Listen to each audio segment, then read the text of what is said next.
My husband initiated divorce proceedings to be with my closest friend once I received my mother's fortune. He believed he'd hit the jackpot, but my mom cleverly outmaneuvered them both. Imagine this. You're in your dream dress celebrating your 15th anniversary, candles flickering, roast beef steaming.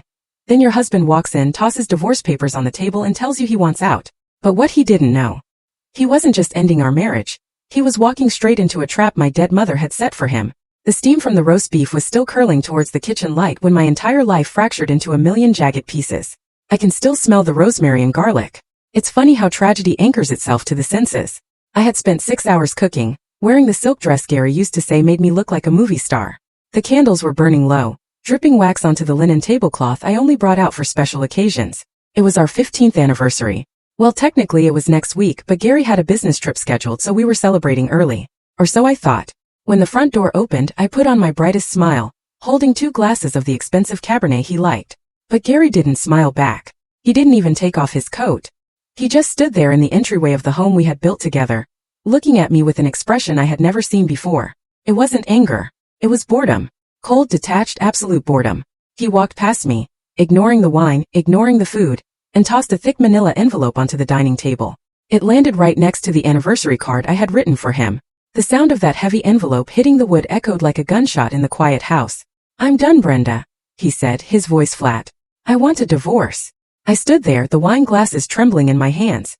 The room seemed to tilt sideways. "What, Gary? What are you talking about? It's our anniversary dinner. Is this a joke?" "No joke," he said, loosening his tie as if he were just coming home from a long day at the office and not ending a decade and a half of marriage. "I've been unhappy for a long time. We've grown apart. I can't do this pretending game anymore. I want out." "Unhappy?" I stammered, setting the glasses down before I dropped them. "Gary, 2 days ago we were talking about booking a cruise for the summer. You kissed me this morning before you left. You said you loved me." He sighed, a sound of pure irritation. "That's what people say. Brenda, look, the paperwork is there. I've already moved my essentials into a storage unit while you were at work yesterday. I'm staying at a hotel tonight. I want this done quickly. No messy fights. Just sign the papers and we split everything down the middle." Split everything. The words hung in the air, a chilling echo. Suddenly, a cold realization washed over me. It had been exactly 8 weeks since the lawyer, Mr. Harrison, had called us into his office to read my mother's final estate summary. $2 million. That was the inheritance my mother, Eleanor, had left me. Before that day, Gary had been distant. Sure, he'd been spending late nights at the office, complaining about his stalled career, about how life was unfair to him. But the moment that number 2 million was spoken aloud, he had changed. He had become attentive again, sweet. He had started talking about our future, about our money. And now he wanted a divorce. "This is about the money, isn't it?" I asked, my voice barely a whisper. Gary's eyes narrowed. "Don't be disgusting. This is about us not working. But yes, obviously the assets will need to be divided. It's the law, Brenda. Community property. I've sacrificed 15 years of my life for this marriage. I deserve my fair share of the settlement." He checked his watch. He actually checked his watch while destroying my life. "I have to go. My lawyer will be in touch." He turned to leave, and that's when my phone buzzed on the counter. The screen lit up.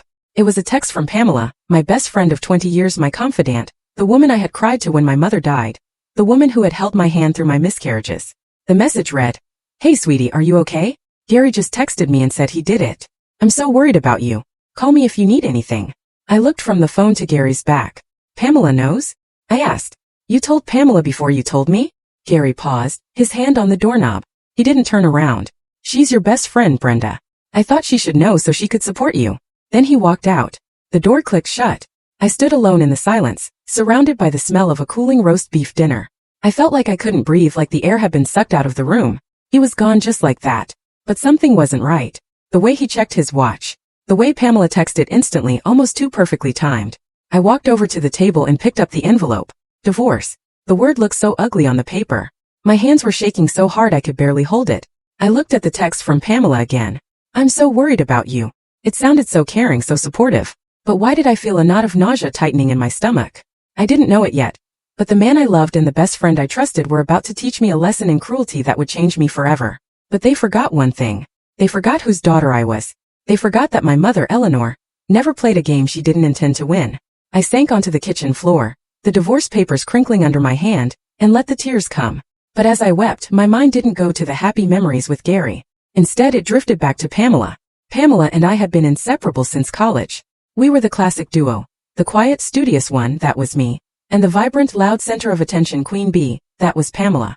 For 20 years I had been her shadow. When she went through her first divorce, I let her sleep in my guest room for 3 months. I cooked her meals. I listened to her rant about how men were trash. I loaned her money she never paid back. When her second husband left her for a younger woman, I was there again, picking up the pieces. But looking back now, sitting on the cold tiles of my kitchen floor, I started to see the cracks in the mosaic of our friendship. I remembered the little digs.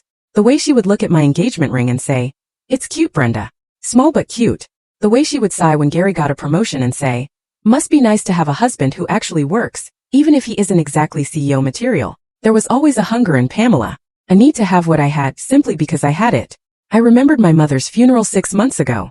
It was a rainy, miserable day in November. I was a wreck, barely able to stand. My mother, Eleanor, had been my rock. She was a tough woman, a self-made businesswoman who had raised me alone after my father died. She had a sharp tongue and an even sharper mind. She could spot a liar from across a crowded room, and she had never liked Pamela. "That woman is a vampire, Brenda," Mom used to tell me, sipping her iced tea on the porch.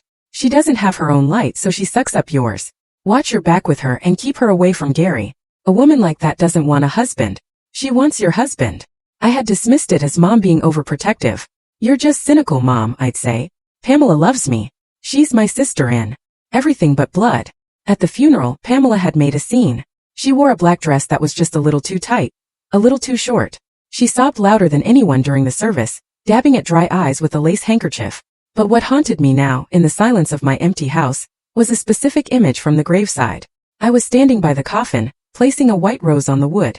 I turned around to find Gary. He wasn't behind me. He was standing under a large oak tree a few yards away.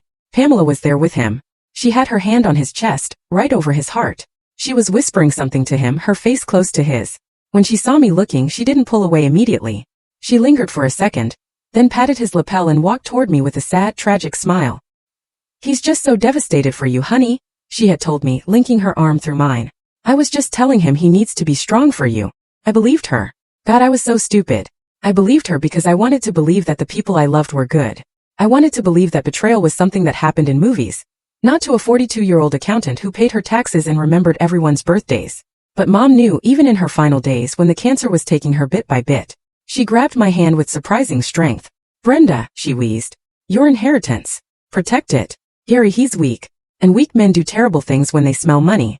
Don't let them take what I built for you." "Them?" I had asked. "You mean Gary?" "I mean the sharks, Brenda. The sharks are circling." I wiped my eyes and looked at my phone again. Pamela's text was still there. "Gary just texted me. Why would my husband, in the moment of destroying our marriage, text my best friend before he even left the driveway? Unless it wasn't a text to inform her. Unless it was a text to signal her. A signal that the plan was in motion." I felt a wave of nausea, but this time it wasn't from grief. It was from a sudden burning suspicion. I stood up. I needed to know. I couldn't just sit here and wait for the lawyers to carve up my life. I grabbed my keys. I wasn't going to call Pamela. I was going to go to her house. I needed to see her face when I told her the news. I needed to see if the worry in her text matched the look in her eyes. I didn't know it then, but I was driving straight into the heart of the storm. As I drove through the dark suburban streets toward Pamela's condo, my mind replayed the events of the last 2 months. To understand why Gary walked out tonight, you have to understand the money. The money changed everything. It acted like a chemical reagent, revealing the invisible rot that had been spreading under the surface of my marriage for years. 2 months ago, Gary and I sat in Mr. Harrison's office. He had been my mother's lawyer for 30 years. A man of few words with eyes that seemed to see right through you. The office smelled of old leather and expensive mahogany. "Brenda," Mr. Harrison had said, peering over his spectacles, "your mother was a very shrewd investor. She lived modestly, as you know, but she bought land in the 80s, invested in tech stocks in the 90s, and she rarely sold. Her estate, after taxes and settlements, amounts to $2,150,000. I gasped. I knew Mom was comfortable, but I had no idea she was a millionaire twice over. $2 million? I whispered. Next to me, Gary stiffened. I felt his hand grip my knee. It wasn't a comforting grip. It was tight, possessive. $2 million? Gary repeated, his voice cracking slightly. Liquid. Mostly liquid assets and securities. Yes, Mr. Harrison said, his gaze flickering briefly to Gary with a hint of distaste. And the house, of course. From that moment on, the Gary I knew, the man who complained about the price of gas, the man who refused to buy new tires for my car until they were bald, disappeared. In his place was a man drunk on potential wealth. On the drive home from the lawyer's office that day, Gary was euphoric. "Baby, do you know what this means?" he had shouted, pounding the steering wheel. "We're rich. We can finally quit our jobs. I can tell my boss to shove it. We can buy that boat I've always wanted. We can move to Florida." "Gary, slow down," I had said, feeling overwhelmed. "It's Mom's money. I'm not just going to blow it. I want to be smart. Maybe put some in a retirement fund. Maybe set up a college fund for your sister's kids." "College fund?" Gary scoffed. "Brenda, don't be boring. This is our chance to live. We deserve this." That was the first red flag. Suddenly everything was we. In the weeks that followed, the pressure mounted. Gary started bringing home brochures for luxury villas. He started talking about high-risk crypto investments. He wanted me to transfer a lump sum into a joint account for easier management. "Why do you keep the money in that separate trust account?" he argued one night over dinner, slamming his fork down. "Don't you trust me? I'm your husband. It's insulting, Brenda. It's financial abuse, keeping me locked out like this." "It's not locked out, Gary," I tried to reason. "Mr. Harrison advised me to keep the inheritance separate for tax purposes for now. We can use it for things we need, but I'm not just going to merge everything overnight." "Need?" Gary sneered. "We need a new life. You're just like your mother. Stingy, controlling." He began to withdraw. He stopped sleeping in our bed, claiming his back hurt and the guest room mattress was better. He spent hours on his phone, texting, smiling at the screen, then turning it off the second I walked into the room. When I asked him who he was talking to, he'd say, "Just work stuff. Trying to secure a deal so I don't have to beg my wife for pocket money." I felt guilty. Can you believe that? I actually felt guilty for inheriting money. He made me feel like a villain for wanting to be responsible. I started to wonder if I was being selfish. Maybe I should just give him half. Maybe that would fix our marriage. Maybe money was the only barrier between us and happiness. But then there was Pamela. During this time, Pamela was surprisingly quiet. Usually, she would be the first to give unsolicited advice. But when I told her about the inheritance, she went strangely still. $2 million? She had asked, her eyes widening. "Wow, that's a lot of money, Brenda. Good for you." "Gary is acting weird about it," I confided in her over coffee a week later. "He wants to spend it all immediately." Pamela stirred her latte slowly, watching the foam swirl. "Well, can you blame him?" she said softly. "Men need to feel like providers, Brenda. Or at least like partners. If you hold the purse strings too tight, you emasculate him. Maybe you should let him manage a portion of it, let him feel like a man. It might save your marriage." "You think so?" I asked, desperate for a solution. "I know so," Pamela smiled. "If I were you, I'd show him you trust him. Money is just paper, Brenda. Love is what matters." Looking back, I want to scream at my past self. I want to shake her. Pamela wasn't giving me advice to save my marriage. She was giving me advice to fund her future. She was paving the road for Gary to get his hands on the cash. Because tonight, as I turned the corner onto Pamela Street, I saw something that made my blood turn to ice. Something that connected all the dots. The sudden demand for divorce, the pressure to merge accounts, Pamela's terrible advice. There, parked in Pamela's driveway, clearly visible under the street lamp, was Gary's silver sedan, the same car he had driven away in an hour ago. The same car he said he was taking to a hotel. I pulled my car to the curb 3 houses down and killed the engine. My heart was hammering against my ribs like a trapped bird.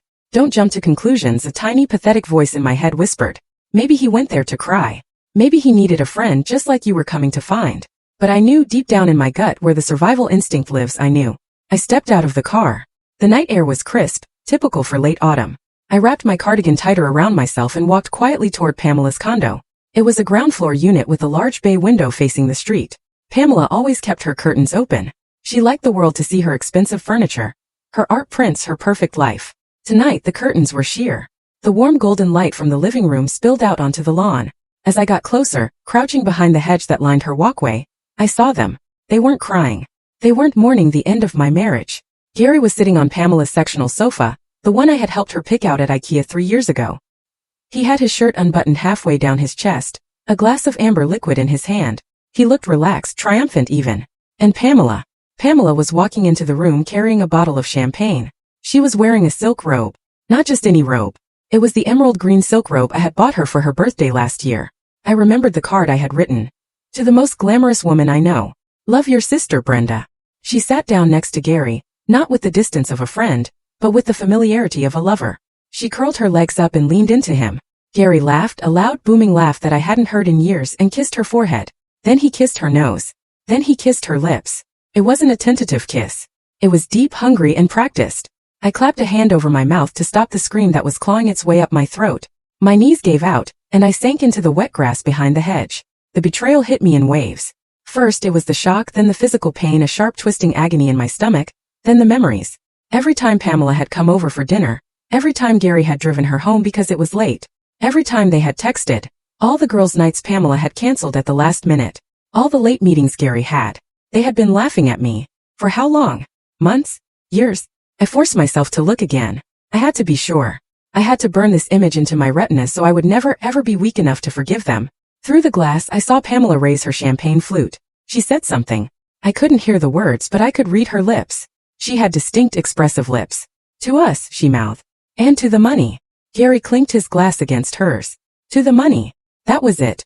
The final nail in the coffin of my past life. They weren't just having an affair. They were celebrating a heist. My inheritance. My mother's life savings. They were drinking a toast to my ruin. I watched as Pamela reached for a folder on the coffee table. She pulled out a brochure. I squinted. It was a brochure for a luxury housing development called Lakeside Estates. Expensive. Exclusive. She pointed to a picture, traced her finger over it, and looked at Gary with greedy, sparkling eyes. He nodded, looking like the cat that got the cream. They were already spending it. They were planning their new life, funded by my divorce settlement. They assumed with absolute arrogance that I would crumble, that I would sign the papers, give Gary his fair share of the community assets, which they assumed included my inheritance, and fade away into the background like I always did. I wanted to storm in there. I wanted to smash the window.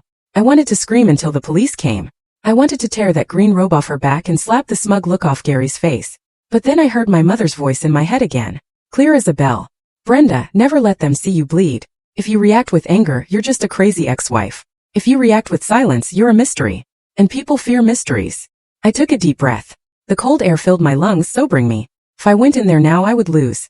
I would give them the satisfaction of my pain. They would spin it. They would say I was hysterical. Gary would use my outburst against me in court. He would claim emotional instability. No, I wasn't going to give them a show. I pulled out my phone. My hands were shaking, but I forced them to be steady. I aimed the camera through the gap in the hedge. I zoomed in. Click. A photo of them kissing. Click. A photo of the champagne toast. Click. A photo of Gary's car in the driveway. Click. A video. Just 10 seconds long, capturing their relaxed intimacy. The way she stroked his hair. The way he looked at her with a passion he had never shown me. I had the evidence. Not that it mattered for a no-fault divorce state, but it mattered to me. Proved I wasn't crazy. Proved they were monsters. I stood up slowly, brushing the dirt off my knees. I looked at the window one last time. They looked so happy, so sure of their victory. Gary thought he had hit the jackpot. He thought he was trading in a boring wife for a fun model, and getting $1 million bonus to boot. Enjoy the champagne, Gary, I thought, a cold rage settling in my chest where my heart used to be. Because it's the last expensive thing you're going to taste for a very long time. I walked back to my car, not as a victim but as a witness. The crying was done. Now the accounting would begin. And if there was one thing I was good at, it was finding the discrepancies in the ledger. I drove home in silence. The house was dark when I arrived. A stark contrast to the warmth and light of Pamela's condo. I locked the door behind me and engaged the deadbolt. It was a small action, but it felt symbolic. I was locking them out. I went straight to the coffee pot. I didn't need wine. I needed caffeine. I needed to be sharp. It was 11 p.m. The night was young and I had work to do. Gary had a home office down the hall. It was his man cave, the place where he allegedly worked on his big deals and managed the household finances. He always kept it locked, claiming he had sensitive client information. I can't risk you moving papers around and losing things, Brenda, he would say. You're too disorganized. I wasn't disorganized. I was a CPA. I organized complex tax returns for corporations, but I had let him gaslight me into believing I was incompetent in my own home. I went to the junk drawer in the kitchen. Hidden way in the back inside a box of old birthday candles was a spare key. I knew it was there because I had found it years ago and never told him. I had never used it, respecting his privacy, trusting him. But tonight, privacy was a luxury he had forfeited. I walked to the office door and slid the key in. It turned with a satisfying click. The room smelled of stale cigar smoke and cedar. I turned on the desk lamp. Papers were scattered everywhere. For someone who claimed I was messy, Gary lived in chaos. I sat in his leather chair, the chair I had bought him for Christmas, and started digging. I didn't know exactly what I was looking for. Maybe just confirmation. Maybe an explanation for why he was so desperate for money that he would blow up his life. I opened the bottom drawer. Locked. I grabbed a letter opener and jammed it into the mechanism, wiggling it until pop, it sprang open. Flimsy lock for a man with so many secrets. Inside, buried under some old magazines, was a stack of envelopes. Red envelopes. Final notice. Past due. Collection agency. I opened the first one. It was a credit card statement for a card I didn't know existed. The balance was $45,000 maxed out. I scanned the charges. DraftKings, FanDuel, the Lucky Dragon Casino. Online gambling. Thousands of dollars a week. I opened the next one. A personal loan from a company called Quick Cash. $30,000. Interest rate 25%. Another one. A cryptic IOU note scribbled on a napkin. Gary, you owe Tony $50K. Due by the 1st. Don't make us come to the house. My hands trembled as I tallied the numbers on a notepad. $45,000, $30,000, $50,000, plus the mortgage on the house that I thought we were paying down extra on. I checked the bank statements on his desk. He hadn't been paying the extra principal. He had been paying the bare minimum. Total debt. Over $200,000. And that was just what I could find in 10 minutes. The picture was becoming crystal clear. Gary wasn't just leaving me for Pamela because he was bored. He was leaving me because he was drowning. He needed a lifeboat, and my inheritance was the only thing big enough to save him. He had probably promised Pamela the world, that condo they were looking at. He couldn't afford the doorknob on the front door. He was banking everything, literally everything, on getting a 50% split of my mother's money. He needed that $1 million to pay off the loan sharks, clear his gambling debts, and fund the fantasy life he had sold to Pamela. If he didn't get the money, he was dead. Or at least financially ruined. I sat back in the chair, feeling a strange mix of horror and vindication. I wasn't the problem. My looks, my personality, my boring nature. None of that was the real reason. It was math. Cold hard math. I was an asset to be liquidated. I took photos of every document, every statement, every threat. I backed them up to the cloud. Then I put everything back exactly as I found it. I locked the drawer. I locked the door. I went to my bedroom now, and lay down. I didn't sleep. I stared at the ceiling fan spinning in the dark. They thought I was weak. They thought I was the nice Brenda, who would cry for a week, and then sign whatever paper they put in front of her just to make the pain stop. But they didn't know what I had found in that drawer. And they definitely didn't know what I was going to do next. Tomorrow I had an appointment to make. Not with a therapist. Not with a marriage counselor. I was going to see Mr. Harrison. And I was going to ask him about a specific clause in my mother's will. Something she had hinted at. Something I had been too grief-stricken to pay attention to at the time. Gary wanted a game. Fine. I was going to play. But I wasn't playing for love anymore. I was playing for blood. The next morning I called in sick to work. It was the first time in 10 years I had done that without actually being ill. I put on a sharp black blazer, dark sunglasses to hide my swollen eyes, and drove straight downtown. Mr. Harrison's office was a sanctuary of calm compared to the chaos inside my head. The receptionist, an older woman named Martha, who used to give me lollipops when I was a kid, looked at me with concern. "Mr. Harrison cleared his schedule for you, Brenda," she said softly. "Go right in." Mr. Harrison was standing by the window, looking out at the city skyline. When I entered, he turned and gave me a sad smile. He didn't offer a platitude. He just pointed to the chair. "Gary filed the papers this morning," he said. "His lawyer sent a digital copy 10 minutes ago." "That was fast," I said, my voice steady. "He wants half, doesn't he? He's asking for an equitable division of all assets. Alimony for lifestyle maintenance. And..." Mr. Harrison paused, looking down at the paper. "He's claiming that your inheritance was commingled with marital funds, because you used joint accounts for some household expenses." "I bought groceries," I snapped. "I paid the electric bill. That doesn't mean I gave him the money." "I know, Brenda. I know. But he's going to fight, and he's going to make it ugly." Mr. Harrison sat down and leaned forward. "But before we talk about defense, we need to talk about your mother. Eleanor was a brilliant woman, Brenda. But she was also a woman who had been burned. Your father, well, you were too young to remember, but he wasn't always kind with money. Your mother learned the hard way." He opened a thick file on his desk. It was the original copy of my mother's will. When Eleanor drafted this will 3 years ago, she came to me with very specific concerns. She told me, "Arthur, Gary is a man with hollow eyes. He's always looking for the next shiny thing. And that friend of Brenda's, Pamela, she's a snake in the grass." Tears pricked my eyes. Mom had seen it all. Even back then. "Your mother insisted on inserting a clause. We call it a poison pill in the corporate world. But in estate law, it's a conditional bequest. I tried to explain it to you the day we read the will, but you were distraught and Gary was interrupting. I remembered that day. Gary kept asking about transfer times and tax implications. I hadn't been listening to the fine print. "What does the clause say?" I asked. Mr. Harrison turned the document toward me and pointed to a paragraph highlighted in yellow. "Article 4, Section C, the Fidelity Clause. Read it," he urged. I read aloud. "The entirety of the estate, totaling $2.1 million, shall be held in a blind trust. The beneficiary, Brenda Miller, shall have access to the interest generated by the trust for the duration of her marriage to Gary Miller. However, the principal sum shall remain locked. Wait, I said confused. So I can't touch the money? Keep reading, Mr. Harrison said.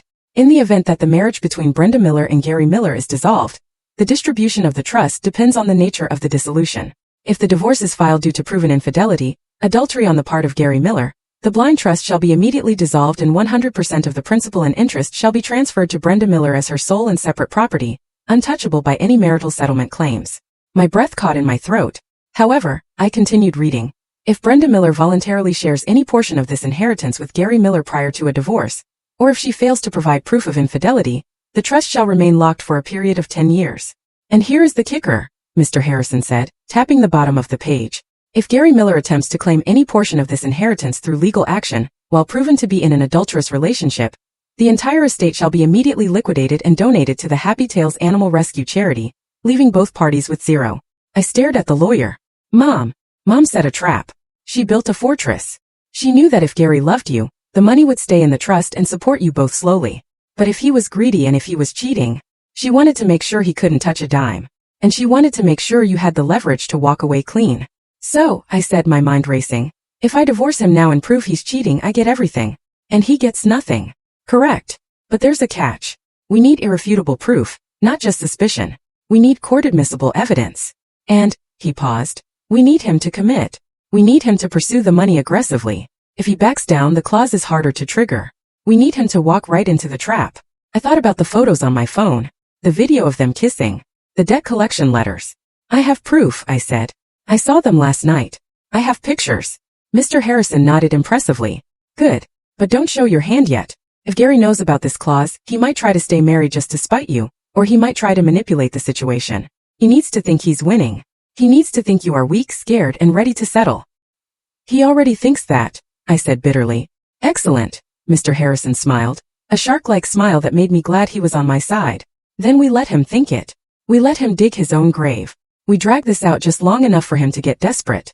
You said he has debts over $200,000? Perfect. Desperate men make mistakes. We are going to let him believe he's about to get $1 million check. We'll let him spend money he doesn't have. And then when he's fully committed, we snap the trap. I sat back feeling a surge of power. For the first time since Gary walked out, I didn't feel like a victim. I felt like Eleanor's daughter. So what do? I asked. You go home, Mr. Harrison said. You answer his calls. You cry. You beg him to come back. And then reluctantly you agree to his terms. You play the role of the heartbroken wife who just wants to make him happy one last time. I can do that, I said. Can you? He asked seriously. It will be hard, Brenda. You will be cruel. Pamela will be fake. You have to swallow your pride. I thought of Pamela in that green robe. I thought of Gary's boredom. Mr. Harrison, I said, standing up and smoothing my blazer. For $2 million and the look on their faces, I can win an Oscar. The performance of my life began the moment I walked out of that office. I sat in my car and took a few deep breaths, summoning every ounce of sadness I had felt the night before. Then I dialed Gary's number. He answered on the second ring. What? His voice was impatient. Gary, I said, letting my voice crack and tremble. I saw the email from your lawyer. Please, do we really have to do this? Can't we go to counseling? I heard a sigh on the other end. Brenda, stop. It's over. Don't make this harder than it needs to be. Did you read the terms? I did. I sniffled. It's so much money, Gary. Half. Is that really fair? Fair. He exploded. I gave you the best years of my life. I supported you when your mother was sick. Yes, it's fair. Look, if you sign the agreement by the end of the week, I won't go after the house. You can keep the house. I just want my share of the liquid assets. He didn't want the house because he couldn't sell it fast enough to pay his bookie. He needed cash. Okay, I whispered. Okay, Gary. I just want this to be peaceful. If giving you the money means you'll be happy, then okay. Good, he said, his tone instantly softening. That's sensible, Brenda. You're doing the right thing. I'll have my lawyer draw up the final settlement. We can meet next week to sign. Okay, I said. I love you, Gary. Yeah, he said and hung up. Step 1 complete. He thought I was rolling over. Step 2 was harder. I had to face Pamela. 2 days later she texted me. Honey, I haven't heard from you. I'm so worried. Let's grab lunch. My treat. I met her at a bistro we used to go to all the time. When I walked in, she stood up and hugged me tight. She smelled of expensive perfume. A new scent. Probably bought with Gary's credit card. Oh, sweetie, look at you, she cooed, pulling back to inspect my face. I had deliberately worn no makeup and baggy clothes. You look exhausted. I haven't slept, I said, sliding into the booth. It's just a nightmare, Pam. I don't know what happened. Men, Pamela said, shaking her head and signaling the waiter. They go through these midlife crises. It's not your fault, Brenda. You are a good wife. The hesitation before good was a masterful little insult. He wants a divorce, I told her, staring at the menu. He wants half the inheritance. Pamela leaned in, her eyes sharp. Well, maybe you should just give it to him. What? I looked up, feigning shock. Hear me out, she said, reaching for my hand across the table. Her skin felt clammy. You have plenty of money now. Is fighting him really worth the stress? If you drag this out in court, the lawyers will take everything anyway. Just pay him off, Brenda. Pay for your freedom. You don't want him lingering around, do you?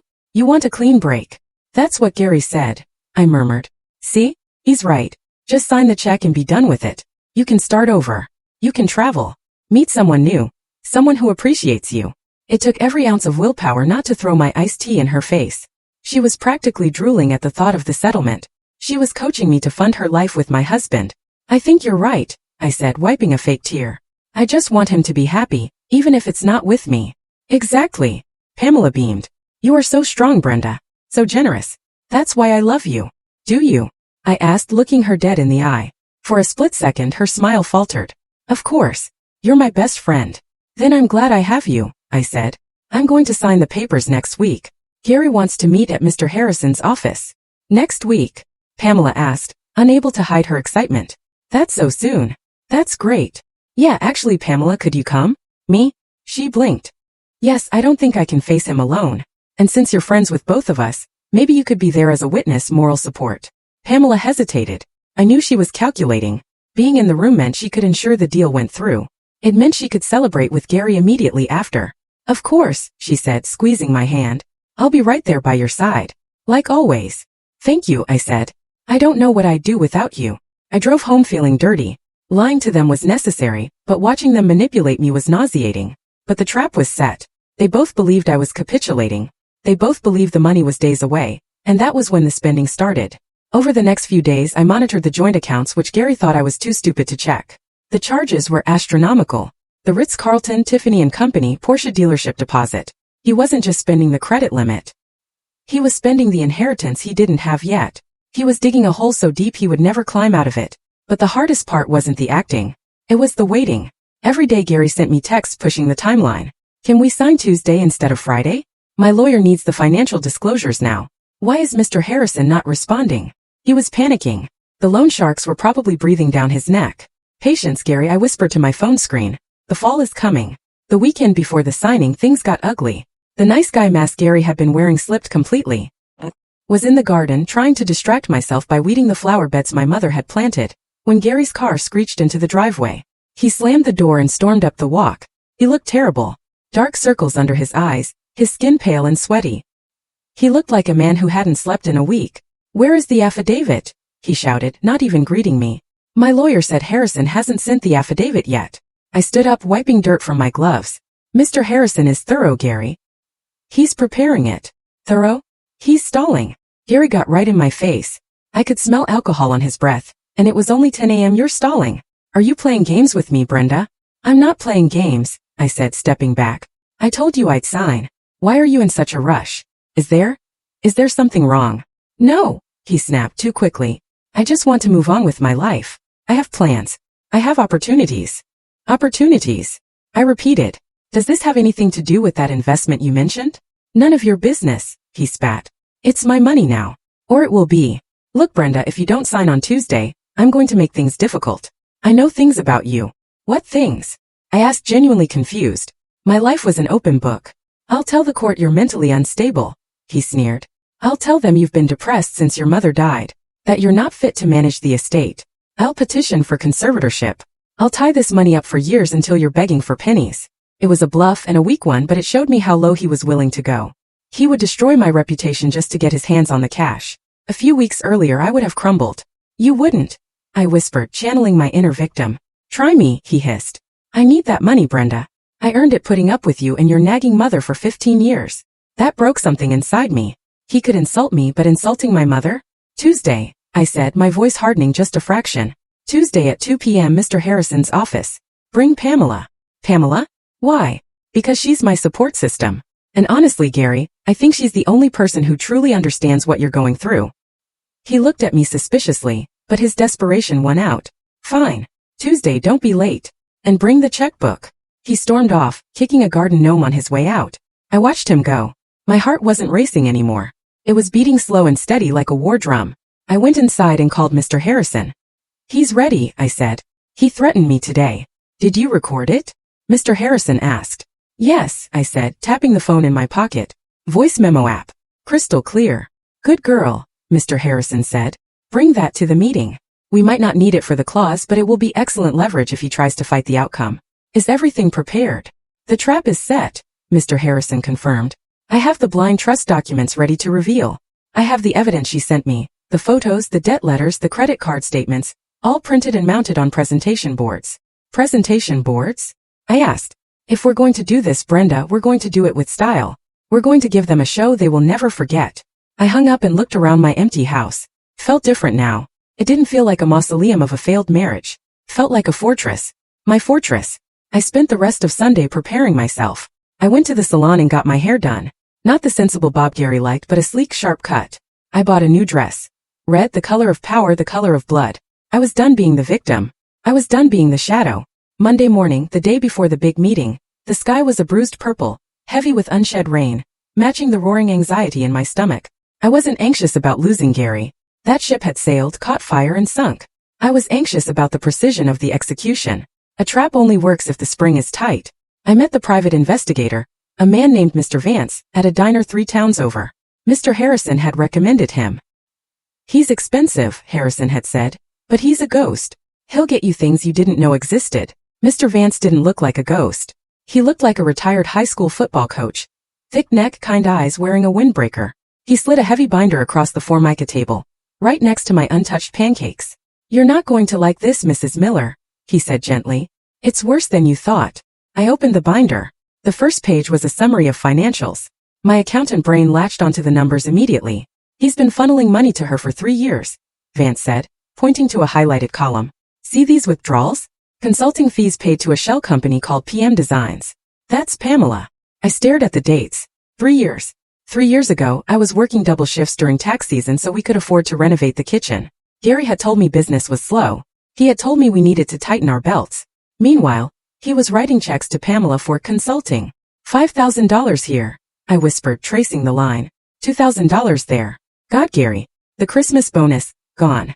Vance nodded. Went straight to her car payments. I flipped the page. The financial betrayal was bad, but the emotional betrayal was a physical blow. Vance had done his job terrifyingly well. There were photos, not just the ones I took through the window. These were high resolution, taken with a telephoto lens over the last 4 days. Gary and Pamela shopping for furniture. Gary looking at engagement rings using a credit card that was likely in my name. But the worst one was a photo of them at a fertility clinic. I froze. The diner noise, the clatter of silverware, the sizzle of bacon faded into a buzzing white noise. They're trying to have a baby? I choked out. They had a consultation on Friday, Vance confirmed. Gary told the doctor he was coming into a significant inheritance that would cover the IVF treatments. I felt like I was going to throw up. Gary and I had tried for years. We had spent thousands. When it didn't happen, Gary had been so cold. He had said, maybe it's for the best, Brenda. Kids are expensive. He had made me feel like my body was broken, like I was defective. And now he was planning a family with my best friend, using my mother's money to pay for it. I closed the binder with a snap. My hands were shaking, but not from sadness. This was pure, unadulterated rage. It was a cold fire that cleared my head completely. Is this enough? I asked Vance. For the clause, Mrs. Miller, this is a slam dunk, Vance said. I have them on video staying overnight at her place 3 nights in a row. I have the financial trail proving he's spending marital assets on a mistress. I have audio from a restaurant where they discuss waiting for your mother to die. I looked up sharply. What? Track 4 on the USB drive, Vance said, his face grim. Recorded 2 months before your mother passed. They were at an Italian place. You should listen to it yourself. I didn't wait. I plugged the drive into my laptop right there in the diner. I put on my headphones. Static. Then the clinking of glasses. Gary's voice. The old hag is holding on, Pam. It's taking forever. Pamela's laugh. That tinkling fake laugh I used to love. Just be patient, baby. Cancer works fast. Once she's gone, Brenda will be a mess. She'll sign whatever you put in front of her. And then, Cabo or Paris? Gary. Paris. Definitely Paris. I'm so sick of looking at her sad face. I need an upgrade. I took the headphones off. I placed them neatly on the table. The old hag. That's what he called my mother. The woman who paid for his car when it broke down. The woman who let us live in her basement for a year when Gary got laid off. Thank you, Mr. Vance, I said, my voice steady. I pulled out my checkbook.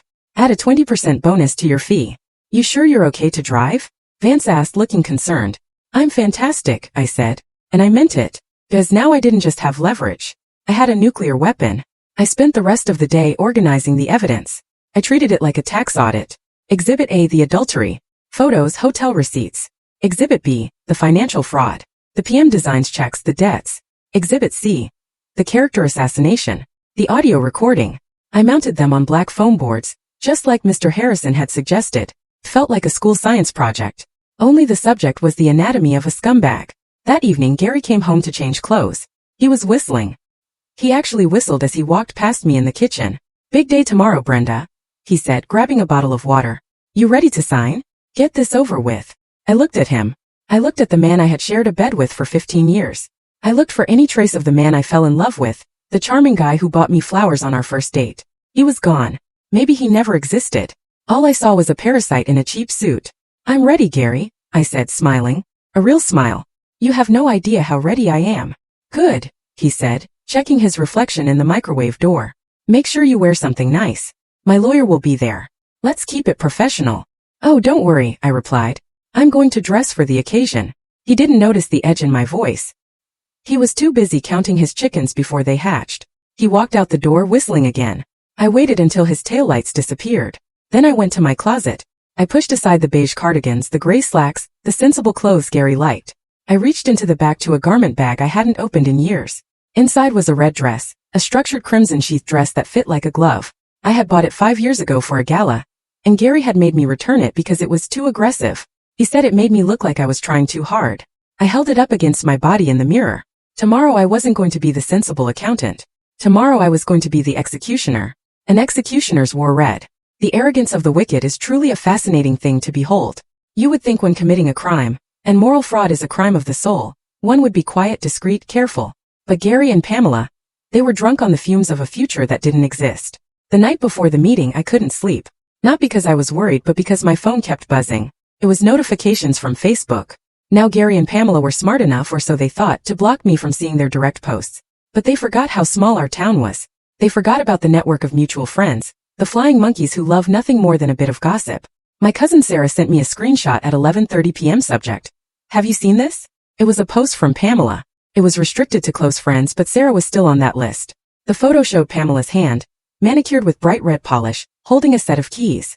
In the background, blurred but recognizable, was the entrance to the Oaks, the most exclusive gated community in our county. The caption read, "New beginnings, keys in hand. The universe rewards those who wait. Hashtag manifested, hashtag blessed, hashtag upgrade." The first comment was from Gary. "You deserve the castle, queen." Pamela's reply, "Only because I found my king." I stared at the screen. The Oaks. The cheapest house in the Oaks started at $800,000. They hadn't just put a deposit down. They had likely signed a contract contingent on financing. Financing that they assumed would come from my bank account in less than 24 hours. They were spending money they didn't have. Banking on a settlement I hadn't signed. It was reckless. It was stupid. It was perfect. I clicked on Pamela's profile picture. She had updated it an hour ago. It was just her face, glowing, heavily filtered. But if you looked closely at the reflection in her sunglasses, you could see Gary taking the photo. I saved everything. Screenshot. Save. Backup. The next morning, I woke up with a strange sense of calm. The storm had passed. Now it was just the cleanup. I went to the bank at 9 a.m. The teller, Mrs. Gable, knew me well. "Good morning, Brenda," she smiled. "Usual deposit?" "No, Mrs. Gable," I said. "I need a certified check." "Oh, buying something big? Paying off a debt?" I said cryptically. "Actually, I need 2 checks. One for $10 and one." "Well, just the one for now." I withdrew $10. A single crisp $10 bill. I put it in an envelope.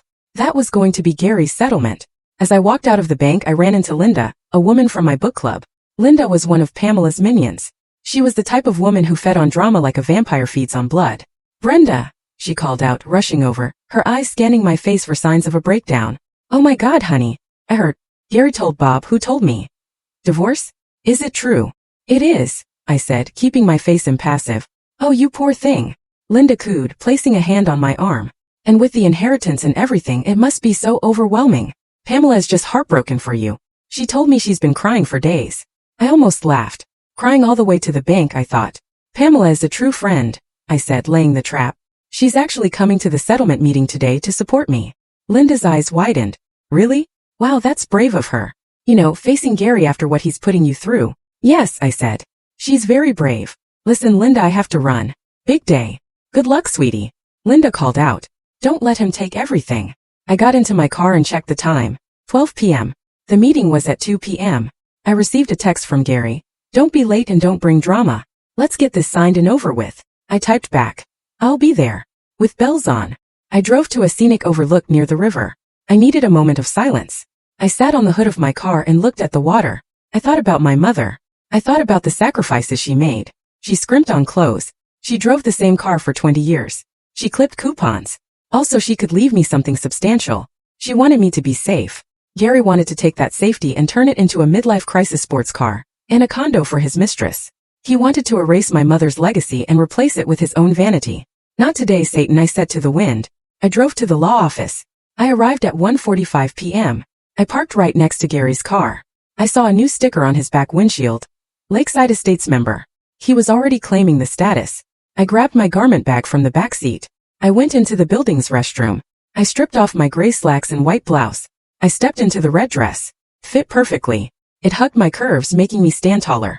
I applied a coat of dark crimson lipstick. I put on my heels, 4 inches sharp enough to puncture a tire. I looked in the mirror. The tired, sad Brenda was gone. The woman staring back was fierce. She was dangerous. I walked out of the restroom, the heels clicking rhythmically on the marble floor. Click-clack, click-clack. The sound of impending doom. I reached the door to the conference room. I could hear voices inside. Gary's booming laugh. Pamela's giggle. I'm telling you, babe, Gary was saying. Once the check clears, we'll book the flight. First class. I can't wait to see the look on her face when she realizes we're together. Pamela laughed. She's so dense. I put my hand on the door handle. Dense, am I? I pushed the door open. It swung wide with a heavy whoosh. The laughter inside stopped instantly. Sorry I'm late, I said, my voice ringing clear and strong. Traffic was a bitch. Just like some people I know. The silence in the conference room was absolute. It wasn't the silence of a library. It was the silence of a bomb squad watching a wire get cut. Gary sat at the head of the table, or he had been sitting there until I walked in. Now he was half standing, his mouth slightly open. He was wearing his closer suit, the navy blue one he wore when he thought he was going to seal a big deal. Next to him sat Pamela. She wasn't wearing the supportive friend outfit I expected. She was wearing a white suit, white like a bride. The audacity took my breath away for a split second. But they weren't looking at my face. They were looking at the dress. The red dress. Brenda. Gary blinked as if he wasn't sure it was me. What are you wearing? I dressed for the occasion, Gary, I said, walking past him to take the seat next to Mr. Harrison. I didn't look at him. I looked at Mr. Harrison, who gave me a barely perceptible nod of approval. You look different, Pamela said, her voice tight. She pulled her blazer tighter around herself, suddenly seeming smaller. Divorce looks good on me, don't you think? I flashed a smile that didn't reach my eyes. I sat down and placed my large black portfolio on the table. I didn't open it yet. Gary's lawyer, a sweaty man named Mr. Blart, fitting I thought, shuffled some papers. Mrs. Miller, we are here to finalize the separation agreement. My client, Mr. Miller, has been very generous in his terms. Generous, I repeated, tasting the word. Interesting choice of vocabulary. He is willing to waive his claim on the marital residence, Mr. Blart continued, droning on, in exchange for a 50-50 split of the liquid assets held in the Miller family trust. That amounts to roughly $1 million, payable to Mr. Miller. Gary leaned back, regaining his composure. He smirked at me. I'm trying to be fair, Brenda. I know you love that house. It's full of your memories. I just want the cash so I can start fresh. Start fresh, I said. With Pamela. The air left the room again. Pamela choked on her water. Excuse me. Oh, drop the act, I said, bored. I know you're sleeping together. I know you're planning to buy a house in the Oaks. I know about the fertility clinic. Gary turned a shade of purple I had never seen before. That's slander. Who told you that? Nobody told me, Gary. I saw you. You're crazy. Pamela hissed. She's losing it, Gary. I told you she was unstable. Am I? I reached for my portfolio. Mr. Blart, before we discuss any settlements, I think you should see the addendum to my financial disclosure. Addendum? Mr. Blart looked confused. We didn't receive any addendum. I'm delivering it now. I opened the portfolio. I didn't take out the photos yet. I took out the financial spreadsheet Mr. Vance had compiled. I slid it across the polished mahogany table. It stopped right in front of Gary. What is this? Gary sneered, picking it up. That, I said calmly, is a ledger of every dollar you have stolen from our marital accounts over the last 3 years to fund Pamela's lifestyle. The car payments, the consulting fees, the jewelry, the hotel rooms. Gary's hands started to shake. He dropped the paper. This is irrelevant. Community property. I can spend money how I want. Actually, Mr. Harrison spoke up for the first time. His voice like gravel. Misappropriation of marital funds for the purpose of an extramarital affair is considered waste under state law. We will be deducting every single cent of that $150,000 from your share of any settlement. Fine. Gary slammed his hand on the table. Deduct it. Take the $150,000 off the million. I still walk away with $850,000. I don't care. Just sign the damn paper, Brenda. He was desperate. He didn't care about the shame. He just wanted the check. You seem very eager, Gary, I said. Is it because of the debts? I pulled out the next sheet, the red letter notices, the gambling debts, the loan shark notes. I laid them out like tarot cards. The Star, DraftKings, the Tower, Quick Cash, Death, Tony the loan shark. Pamela leaned over to look. Her eyes widened. Gary, what is this? $200,000? Shut up, Pam. Gary snapped. He was sweating profusely now. It's handled. It's all handled once the check clears. He promised you a castle, didn't he, Pamela? I asked softly. But he's buying it with a mortgage he can't afford, on a deposit he borrowed from criminals, banking on money that hasn't been transferred. It will be transferred. Gary shouted, standing up. Right now sign the paper, Brenda. Or I swear to God, I will drag you through court for years. I will bleed that trust dry with legal fees. Sit down, Mr. Miller. Mr. Harrison barked. The authority in his voice made Gary drop back into his chair.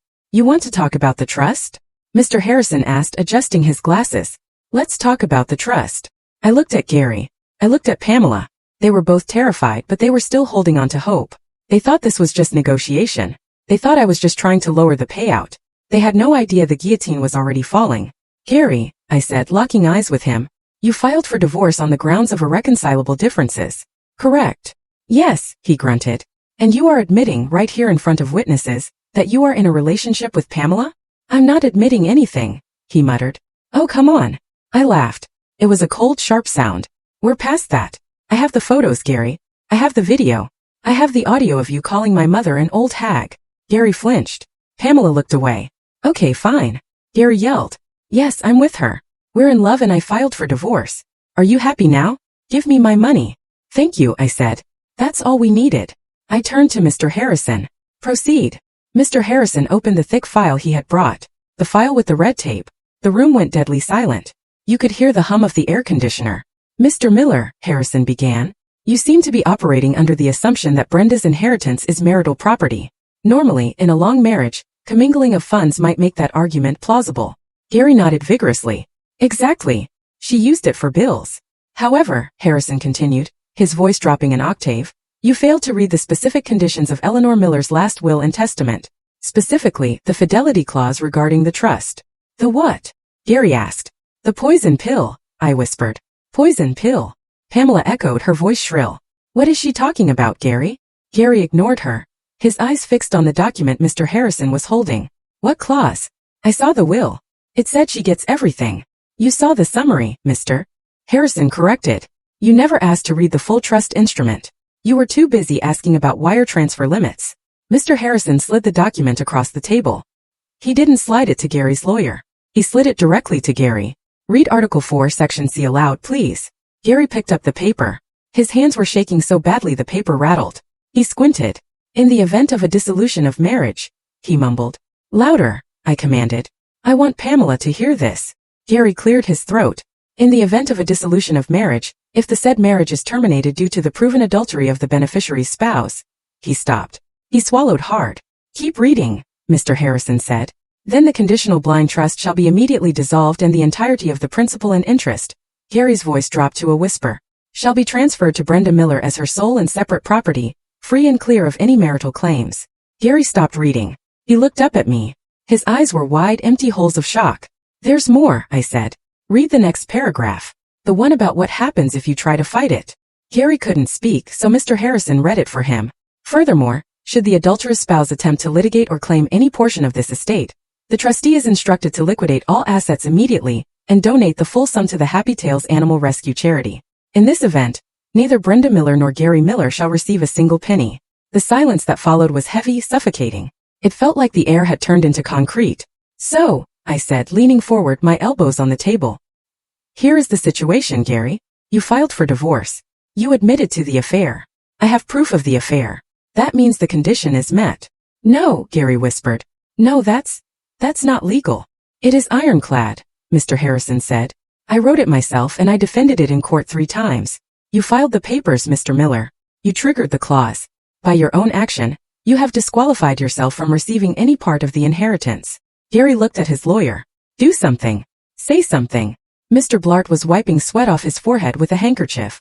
First, I need to review the case law. But if this trust structure is valid, Mr. Miller, you might have a problem. A problem? Gary screamed, standing up and kicking his chair back. I have a $2 million problem. I need that money.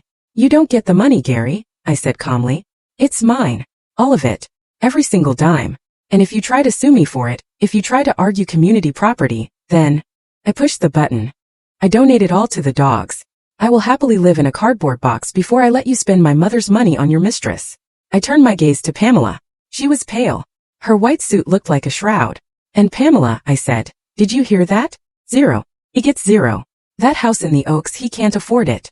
That ring, he probably put it on a credit card that's about to be declined. Those IVF treatments? Not happening. Pamela turned slowly to look at Gary. The adoration in her eyes was gone, replaced by a look of pure, calculating horror. Gary, she said, her voice trembling, tell me this isn't true. Tell me you have the money. Gary stammered. Babe, we can fight this. We can sue. If you sue, the money disappears. Pamela shrieked. She just said it. Are you deaf? It's a bluff. Gary yelled. She won't give $2 million to a dog shelter. Try me, I said. I pulled out my phone. I have the director of Happy Tails on speed dial. Want me to call him? I'm sure the puppies need a new wing. I held my thumb over the call button. I stared Gary down. He looked at me. He saw the red dress. He saw the cold eyes. And for the first time in our marriage, he realized he didn't know me at all. He realized I wasn't bluffing. He slumped back against the wall, defeated. You planned this, he whispered. You led me on. You made me think. I made you think you won, I said. My mother warned me about you, Gary. She knew you were weak. She knew you were greedy. She set the trap. I just put out the cheese. You bitch, he spat. That's rich bitch to you, I corrected. I stood up and closed my portfolio. So here are your options, Gary. Option A. You sign the waiver right now, admitting to the affair and waiving all claims to the inheritance. We finalize the divorce today. You walk away with your debt and your mistress. Option B. You fight me. I donate the money. I sue you for the $150,000 you stole.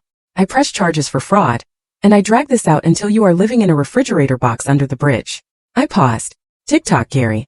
The loan sharks aren't known for their patience. Gary looked at Pamela. He was pleading with his eyes. Help me. But Pamela wasn't looking at him. She was looking at her phone, probably checking if she could get a refund on the deposit for the house. Sign it, Pamela said coldly. Gary blinked. What? Sign the waiver, Gary. Pamela snapped. If you fight her, we get nothing and you get sued. If you sign, maybe we can figure something out. Figure something out? Gary laughed hysterically. I owe Tony 50 grand by Friday. I don't have a job. I don't have a house. Not my problem, Pamela muttered, standing up and gathering her purse. Not your problem? Gary's face twisted in rage. You spent half the money. The car is yours. The jewelry is yours. Gifts, Pamela said, smoothing her skirt. Those were gifts. You can't take back gifts. And there it was. The sharks were turning on each other. The room descended into chaos, and I stood in the eye of the storm watching. It was beautiful in a grotesque way. Gifts! Gary roared, lunging toward Pamela. Mr. Blart had to step in, putting a chubby arm between them. I stole from my wife for you. I ruined my life for you. You told me we were partners. I thought you were a man, Gary. Pamela screamed back, her classy facade completely shattering. I thought you had money. You lied to me. You said the inheritance was a sure thing. You pushed me to file. Gary yelled. You said, do it now. Do it before she changes her mind. This is your fault. Excuse me, Mr. Harrison interrupted, his voice cutting through the noise like a knife. While this domestic dispute is fascinating, my client pays by the hour. Mr. Miller, are you going to sign the waiver? Or should I call the charity? Gary looked wild. He looked from Pamela to me, then to the document. He was cornered. He was broke. And he knew he was beaten. He snatched the pen from the table. He didn't look at me. He scribbled his signature on the waiver so hard he tore the paper. There. He shoved it at Mr. Harrison. Take it. I hope you choke on it. Acknowledged, Mr. Harrison said, stapling the document. The divorce will be final within 24 hours. You have 30 days to vacate the storage unit where you moved the marital furniture. The locks on the house have already been changed. You changed the locks? Gary asked, looking at me. Yesterday, I said. And I installed cameras. Don't try to come back, Gary. Tony the loan shark might be looking for you there. Gary turned to Pamela. Pam, babe, we can go to your place. We can figure this out. I can get a job. We can sell the ring. Pamela took a step back. She looked at Gary with pure disgust. My place? My place is small, Gary. There's no room for you. What? Gary looked like he had been punched. But we're supposed to be together. We are getting married. Married. Pamela laughed. It was a cruel, harsh sound. I'm not marrying a broke, unemployed loser with gambling debt. Get away from me. She turned to leave. Wait, I said. Pamela, before you go. She stopped, her hand on the doorknob. She looked at me, trying to summon some dignity. What? I just wanted to let you know, I said, smiling sweetly. I sent an email to your boss at the HR firm this morning. Pamela froze. You what? You work in human resources, right? Ethics is a big part of your job. I sent them the photos. The evidence of you knowingly helping a married man embezzle marital funds. I think there's a clause in your contract about moral turpitude. Pamela's face went gray. You couldn't. Oh, I did. And I attached the audio file where you laughed about my mother dying of cancer. I think the board of directors will find that very enlightening. You bitch. Pamela shrieked, rushing toward me. Mr. Vance, the private investigator who had been standing quietly in the corner, I had hired him as security for the day, stepped forward. He was a wall of muscle. Pamela bounced off him. I think it's time for you to leave, Mr. Vance said. Pamela looked at me one last time. Her eyes were filled with hate, but mostly with fear. She knew her life was imploding. She turned and ran out of the room, her heels clacking frantically down the hall. Gary was left standing alone. He looked at the door where she had vanished. Then he looked at me. She left me, he whispered. She never loved you, Gary, I said, feeling a twinge of pity that vanished instantly. She loved the lifestyle you promised her. And now that you're empty, she's gone. I have nothing, Gary said. Tears were streaming down his face now. Brenda, please. I'm sorry. I made a mistake. I was confused. Please help me. I have nowhere to go. Tony is going to break my legs. I looked at him. This man who had thrown away 15 years for a fantasy. You have the $10, I said. What? I reached into my purse. I pulled out the envelope with the single $10 bill. I slid it across the table. Your settlement. Don't spend it all in one place. Gary stared at the envelope. He didn't pick it up. Goodbye, Gary, I said. I turned and walked out of the conference room. I walked past the stunned receptionist. I walked out into the cool afternoon air. The sun had come out. The pavement was wet and shining. I felt lighter, physically lighter. The weight of the lies, the gaslighting, the betrayal, it was all gone. I was alone, yes, but I was free and I was rich. But the best part wasn't the money. The best part was knowing that my mother was somewhere up there watching. I looked up at the sky. Checkmate, Mom, I whispered. Checkmate. The door to the conference room clicked shut behind me. But the air in the hallway didn't feel empty. It felt electric. My heart was pounding, not with fear, but with the adrenaline of a skydiver who had just landed perfectly on the target. I walked toward the elevators expecting to just leave, but Mr. Harrison caught up with me. His face was flushed with the thrill of the kill. Brenda, wait, he said, holding a thick leather folder. We aren't quite done. There is one final detail your mother insisted on. A detail she didn't want revealed until the ink was dry on that waiver. I stopped. There's more, Mr. Harrison? Gary just signed away everything. He's ruined. What more could there be? Mr. Harrison guided me to a small alcove near the window, away from the prying ears of the receptionist. He opened the folder and pointed to a subclause in the trust document, buried deep in the legalese of the appendix. It was titled, The Legacy Protection Protocol. Your mother knew Gary better than you did, Brenda, Mr. Harrison said softly. She knew that Gary is a manipulator. She knew that once the reality of his poverty hit him, he would come crawling back. He wouldn't come back for love. He would come back to play on your guilt. He would use your history, your memories, even your pity to get a foothold back into your bank account. I nodded. I knew he was right. Gary was the type of man who would weep and beg, claiming he was starving just to get me to write a check. And the old Brenda, the Brenda from yesterday, she might have caved. She might have given him $5,000 just to make him go away. So, Mr. Harrison continued, tapping the paper. Eleanor added this. It's a freeze provision. It states that for a period of 5 years following the divorce, if you, Brenda Miller, provide any financial assistance to Gary Miller, be it a loan, a gift, co-signing a lease, or even paying for his groceries, the entire trust freezes immediately. Freezes? I asked, stunned. Completely. The account's locked down. You lose access to the principal and the interest for 12 months per infraction. The money goes into a holding account managed by a third-party firm in Switzerland. Essentially, if you give Gary $1, you lose access to your millions. I stared at him and then a laugh bubbled up in my throat. It started as a chuckle and turned into a full-body release. Tears squeezed out of the corners of my eyes. She handcuffed me. I whispered. She knew I would be too soft, so she forced me to be strong. She didn't handcuff you, Brenda, Mr. Harrison smiled, handing me the copy. She gave you a shield. When he calls, and he will call, you don't have to say, I won't help you. You can say, I can't. Mom won't let me. It was the ultimate checkmate. Even from the grave, Eleanor was standing between me and my toxic ex-husband, arms crossed, protecting her daughter. I took the elevator down to the lobby, clutching that document like a holy scripture. As the doors opened to the ground floor, my phone buzzed. It was Gary. He hadn't even left the building yet. Brenda, please be reasonable. I can't leave. Pamela took the car keys. She said it's her car because the payments were made from her account, which was a lie. We know it was my money. I'm stranded. Can you just Venmo me $50 for an Uber, please? I'm begging you. I looked at the text. I imagined him upstairs, sweating in that expensive suit he couldn't afford, realizing his ride-or-die mistress had just left him for dead. $50. It was nothing, lunch money. But then I looked at the document in my hand, the freeze provision. I typed back slowly, savoring every letter. Gary, per the terms of the trust, if I send you even 1 penny, the entire estate locks down. My hands are tied. You're a smart guy. I'm sure you can walk. It's a nice day for it. I hit send. I walked out to the parking lot. The sun was blindingly bright. I saw Pamela's car, a white convertible Mercedes that I had unknowingly paid for, screeching out of the lot. She didn't look back. She didn't wait for her soulmate. She was fleeing the scene of the crime before the cops arrived.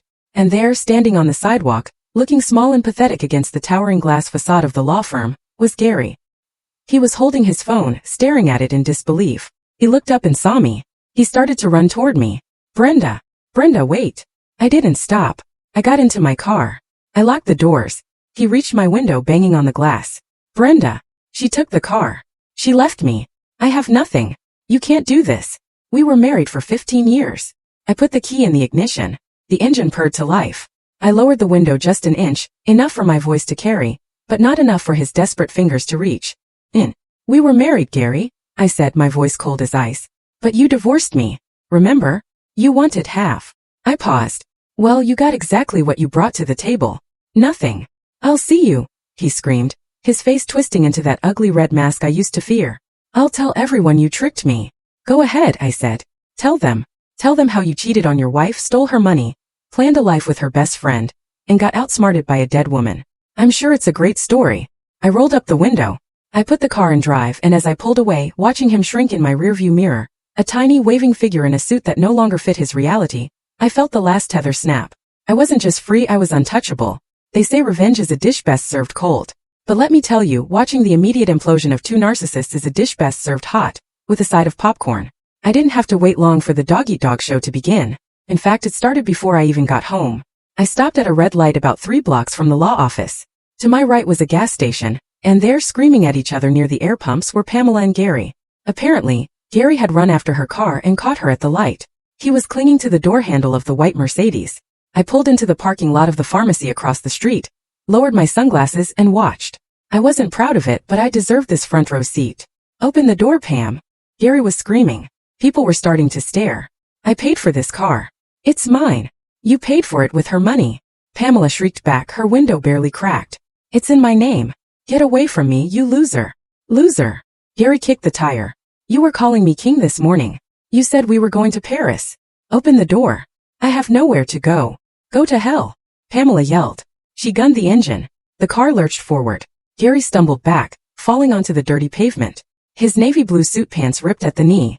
Pamela sped off, running a red light in her haste to escape the stench of failure. Gary sat there on the asphalt, surrounded by oil stains and cigarette butts. He looked like a child whose balloon had just popped. He put his head in his hands. I could have felt pity. I searched my heart for it, but all I found was the memory of the fertility clinic brochure. The memory of them laughing about the old hag. I put my car in gear and drove home. But the fallout was just beginning. Over the next week, the destruction of their lives was systematic, brutal, and entirely self-inflicted.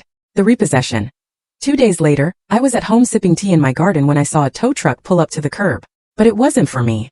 It was heading toward the storage unit facility down the road, where Gary had arrogantly moved all our marital furniture and his precious silver sedan. I had tipped off the financing company about his location. Petty? Necessary? Absolutely. Later, I heard from a friend who works at the storage center that Gary had arrived just in time to see his car being hoisted onto the truck. He had tried to block the driver. He had screamed about a wire transfer that was coming any day now. The driver, a guy named Mike who had heard every excuse in the book, just handed him a clipboard and drove off. Gary was left standing in the dust with a box of clothes and a set of golf clubs he couldn't afford to play with. Pamela's public execution. My email to Pamela's HR department didn't just get her fired. It turned her into a pariah.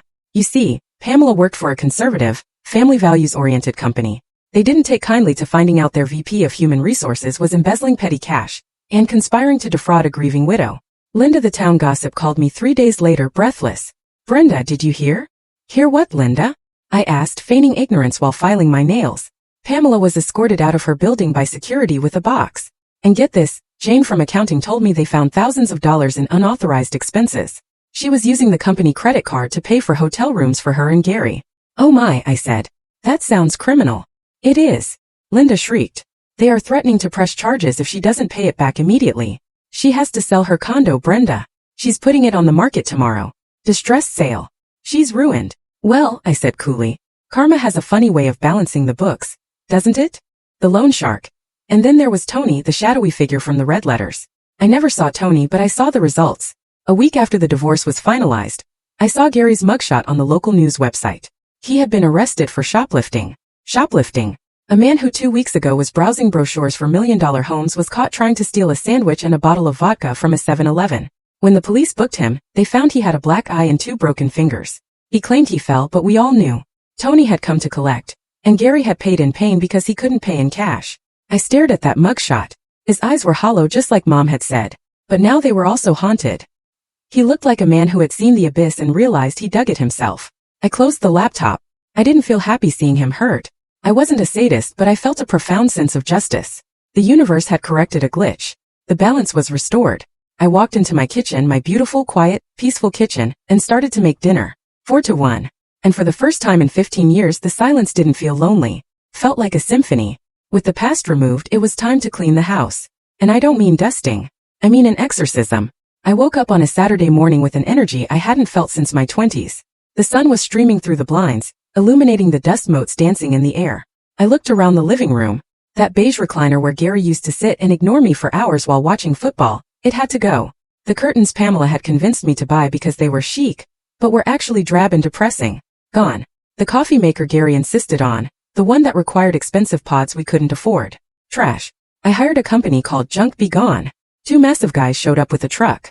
What goes, lady? The lead guy asked. Everything that doesn't bring me joy, I said, channeling Marie Kondo with a vengeance. We started in the bedroom. The mattress? Gone. I wasn't sleeping on the ghost of a failed marriage. The nightstand on his side? Gone. His clothes that he left behind. Wait, I said to the movers. Don't take the clothes yet. I took Gary's suits, the cheap ones he thought made him look rich, and I carried them to the backyard. I had a fire pit. It was a chilly morning, perfect for a bonfire. I didn't burn them all. That would be bad for the environment. But I burned one tie. The ugly yellow one he wore the day he told me I was boring. Watching that synthetic fabric curl and melt was therapeutic. It smelled like burning plastic and liberation. Then I went to the man cave. This room had been forbidden territory for years. It was dark, smelled of stale cigars and secrets. Clear it out, I told the movers, down to the studs. They hauled out the heavy desk where he had hidden his gambling debts. They hauled out the leather chair where he had plotted with Pamela.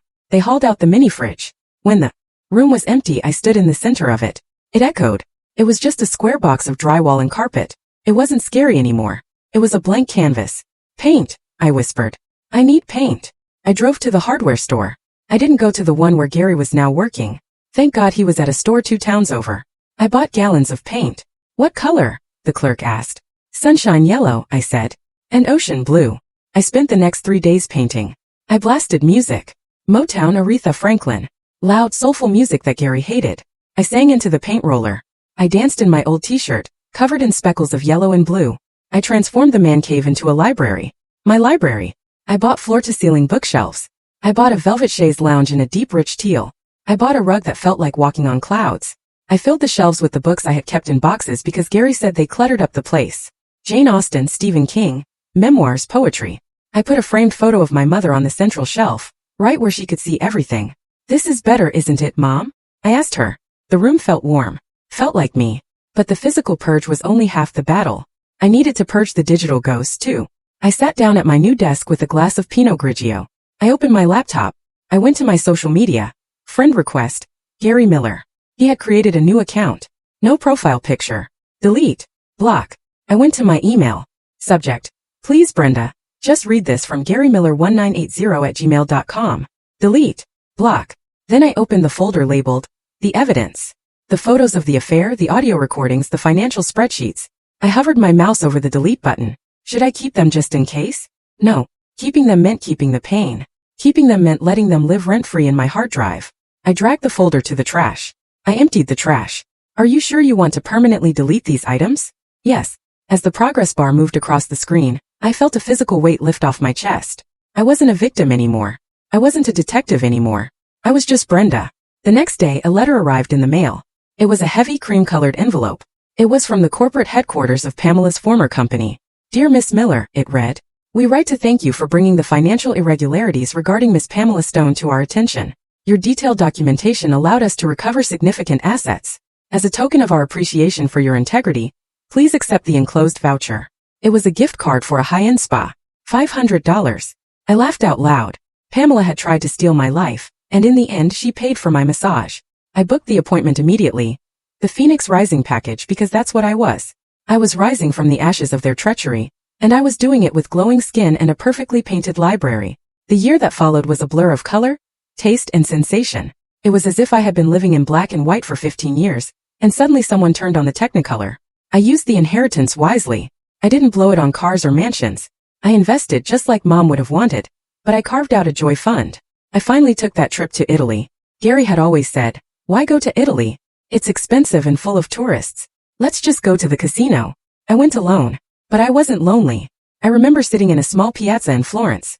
The air smelled of roasted chestnuts and espresso. I was wearing a linen dress and oversized sunglasses. I ordered a glass of Chianti and a plate of truffle pasta. When the waiter placed it in front of me, I took a bite. It was earthy, rich, creamy. Tasted like freedom. I looked around. I saw couples arguing over maps. I saw families dragging tired children. And I sat there in my solitude, completely at peace. I didn't have to ask anyone what they wanted to eat. I didn't have to worry if the hotel room was too expensive. I didn't have to apologize for existing. I raised my glass to the empty chair opposite me. "Salute, Brenda," I whispered. "You made it." When I returned home, I launched Eleanor's Legacy. It started small. Just a few clients, women from my church who were going through divorces and suspected their husbands were hiding money. I used my forensic accounting skills to find the hidden accounts, the offshore shells, the crypto wallets. I became known as the divorce detective. There is a specific look a woman gives you when you tell her, "You're not crazy. He is stealing from you." And here is the proof. It's a look of validation, of relief. It was the same look I had when Mr. Vance handed me that binder. Giving that power to other women became my purpose. One afternoon, about 14 months after the divorce, I was walking out of my office building. It was a crisp autumn day, much like the one where my life fell apart. I was checking my email on my phone, distracted, when I nearly bumped into a man sweeping the sidewalk. "Excuse me," I said, stepping aside. The man froze. He stopped sweeping. He looked up. It was Gary. He was wearing a uniform for a city sanitation subcontractor, an orange vest over a stained gray hoodie. He looked 10 years older. His hair was thinning, his face lined with the stress of a hard life. He was missing a tooth, probably a souvenir from Tony. We stood there on the sidewalk. The man who had worn $2,000 suits and checked his watch while breaking my heart was now sweeping cigarette butts off the pavement in front of my business. "Brenda," he croaked. His voice was rough. I looked at him. I looked at the broom in his hand. I thought I would feel triumphant. I thought I would want to gloat. But I didn't. I just felt distant, like I was looking at a stranger I used to know in a past life. "Hello, Gary," I said politely. He swallowed hard. He looked at my designer bag. He looked at the sign above the door. Eleanor's Legacy Financial Consulting. You look good," he said. "You look happy." "I am," I said simply. "I'm working my way back up," he said, trying to stand a little straighter, clutching the broom like a lifeline. "It's honest work. I'm paying off my debts slowly." "That's good, Gary. I'm glad to hear it." He hesitated. Pamela, she contacted me last week. She wanted to know if I wanted to get a drink. She's living in a trailer park now. And I told her to lose my number, Gary said, a shadow of his old pride flickering in his eyes. I may be broke, Brenda, but I'm not stupid anymore. She cost me the best thing I ever had. He looked at me with puppy dog eyes. He was fishing. He was hoping for a crumb, a smile, a maybe we can get coffee.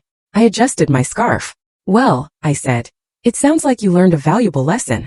It was an expensive tuition, Gary. I hope it was worth it. Brenda. He took a step forward. I have a meeting. I cut him off. Good luck with the sweeping, Gary. You missed a spot over there. I pointed to a wrapper on the ground, stepped around him and walked to my car. I didn't look back. I checked my reflection in the rearview mirror. I wasn't the sad, discarded wife anymore. I was the protagonist.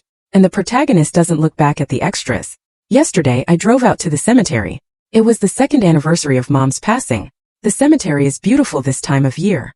The maples are turning fire red and gold, dropping leaves like confetti over the quiet stones. I walked to Mom's grave. It's a simple stone gray granite. Eleanor Miller, beloved mother. Sharp mind, fierce heart. I laid a blanket down on the grass and sat cross-legged.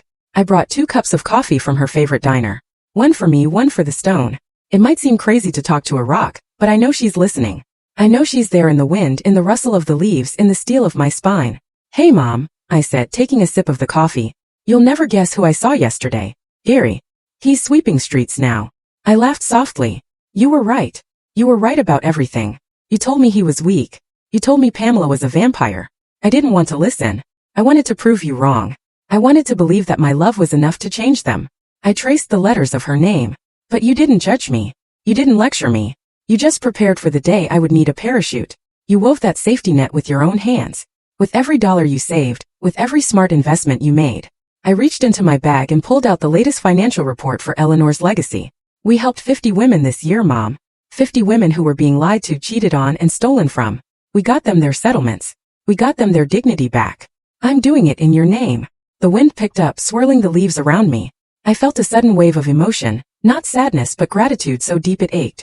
Thank you, I whispered, tears hot on my cheeks. Thank you for the poison pill. Thank you for the freeze clause. Thank you for teaching me that being alone is better than being with someone who makes you feel lonely. I thought about the last 2 years. The pain of the betrayal was like a forest fire. It burned everything down. It was terrifying. It was destructive. But forest fires are also natural. They clear out the deadwood. They clear out the rot. They make room for new growth. And looking at my life now, the growth is lush. It is green. It is vibrant. I have friends who love me for me. Not for what I can do for them. I have a business that matters. I have a home that is my sanctuary. And I have myself. I stood up and brushed the grass off my pants. I poured the 2nd cup of coffee onto the earth over her grave. Drink up, Mom. You earned it. As I walked back to my car, I saw a young woman sitting by a fresh grave a few rows over. She was crying. She looked devastated, lost, terrified. She looked exactly like I did 2 years ago. I stopped. I walked over to her. Excuse me, I said softly. She looked up, startled. Yes. I reached into my purse and pulled out my business card. Eleanor's legacy. I don't know what you're going through, I said. But if you ever feel like you're drowning, call me. You're stronger than you think. The woman took the card. She looked at it, then up at me. A tiny spark of hope flickered in her eyes. Thank you, she whispered. I smiled. Don't thank me. Thank Eleanor. I got into my car, my sensible, reliable luxury SUV that I paid cash for, and drove out of the cemetery gates. My husband filed for divorce to be with my best friend. He thought he hit the jackpot. He thought he won. But he forgot the most important rule of gambling. The house always wins. And my mother, she was the house.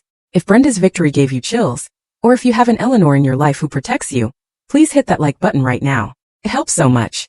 And I want to know, what was your favorite part of Brenda's revenge? Was it the red dress, the $10 settlement, or Gary sweeping the streets? Let me know in the comments below with the hashtag Team Eleanor. Don't forget to subscribe for more stories.